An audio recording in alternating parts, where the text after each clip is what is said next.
Espírito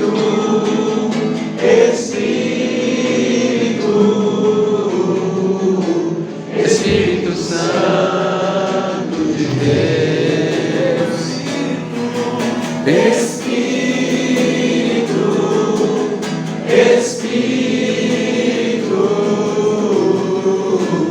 Espírito Santo de Deus.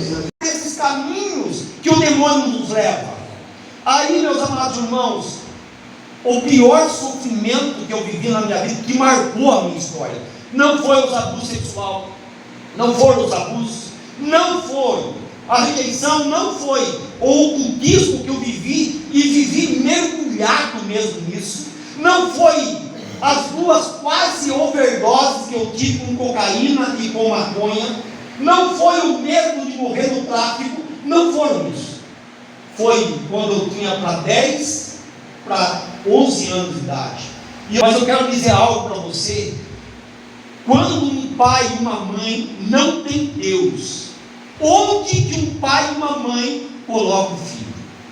No ano de 2000, quando ela percebeu que o meu casamento com a irmã, né, com a minha esposa Mari, irmã da mãe do Thomas, estava praticamente acabado, porque as drogas tinham entrado em minha vida, o tráfico tinha entrado em minha vida, eu estava iniciando numa formação de quadrilha, a minha história tinha pesado de uma maneira tão profunda na minha vida que eu já não queria mais viver, eu tinha perdido o gosto pela vida.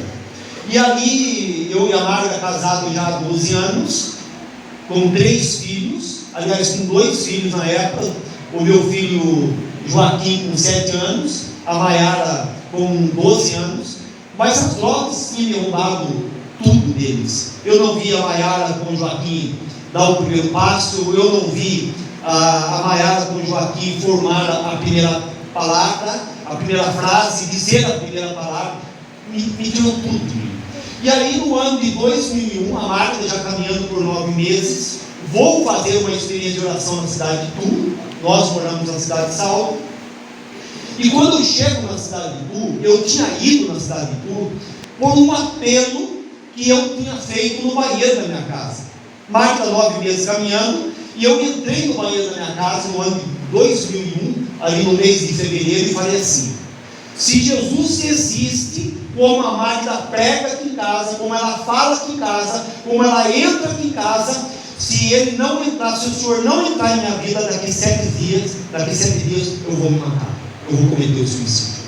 Por quê? Porque a minha história, ela tinha transbordado no meu coração. Então eu venho de uma família de 20 irmãos, 21 comigo. O meu pai era centroavante, fazia gol adoidado.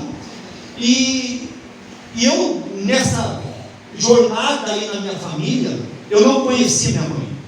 Logo que a minha mãe me concebeu, veio também de bônus para ela um câncer.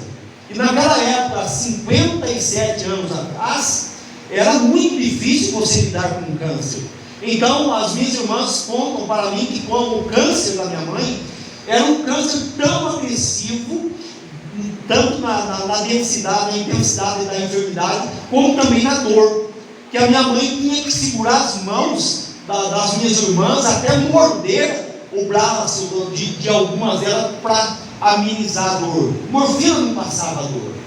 E a minha mãe, então, ela me gerou no útero com medo de morrer, no útero que já estava entrando em depressão, que estava com sentimento de morte, que estava com um voto íntimo dentro do útero lá, ela fazendo no coração dela, e eu comecei a absorver o sofrimento que minha mãe estava, com o sofrimento que ela estava me gerando. Então eu cresci, a minha mãe faleceu, não a conheci, eu cresci, com 8 anos de idade, eu fiz o meu primeiro voto íntimo. Eu olhei para o meu pai, que era um homem rico materialmente falando, dono de fazenda, dono de gados. Eu olhei para ele e falei: eu não quero ser um homem como meu pai é. E a partir daquele dia, então, eu comecei a anular a minha sexualidade e comecei a desejar a ser mulher. E fui mergulhando a cada dia num conflito. E eu quero que você abra a tua mente agora. A pessoa que ela faz um voto íntimo negativo, tipo, a minha vida não dá certo, a minha vida nada acontece, a minha família não tem jeito, o meu salário não tem jeito, olha, eu desisti de tudo, vou parar de lutar. O voto íntimo é a pior maldição que existe na face da terra.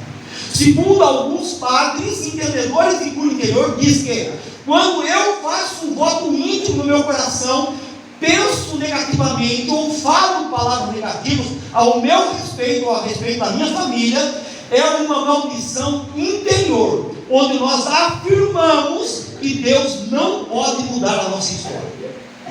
E no voto íntimo existe essa afirmação, mas também existe uma determinação espiritual. E eu falo assim: olha, na minha vida Deus não é Deus, Ele não é o Senhor, e Ele é muito menor do que o sofrimento que eu vivo. Então esse voto íntimo, enquanto o ser humano ele não renuncia, a vida dele não vai para frente, a família dele não vai para frente. E a minha foi assim.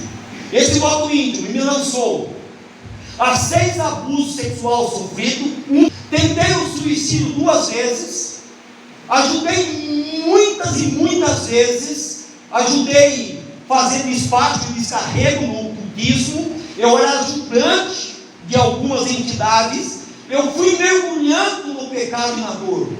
Meus amados irmãos, até que eu cheguei aos 15 anos de idade, eu fiz meu segundo voto íntimo.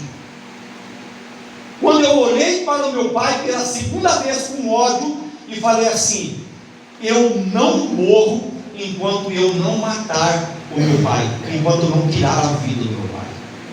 Só que prestem bem atenção, meus amados irmãos, de todos os sofrimentos que eu vivi, você precisa entender isso.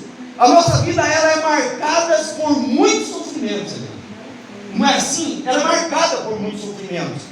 Por exemplo, rejeição de amor de pai, carência de amor de mãe, carência de amor de pai, abuso sexual sofrido, tantas e tantas humilhações que eu vivi na minha adolescência e na minha juventude. Morei em 7 casas diferentes, com 20 irmãos, mas eu tinha que procurar casa para morar. Desses 20 irmãos, nenhum me apresentou Jesus Cristo. Nenhum, porque se eu tivesse conhecido Jesus Cristo com 12, com 13, com 15 anos de idade, eu tenho certeza que eu não tinha passado por o que eu passei. Porque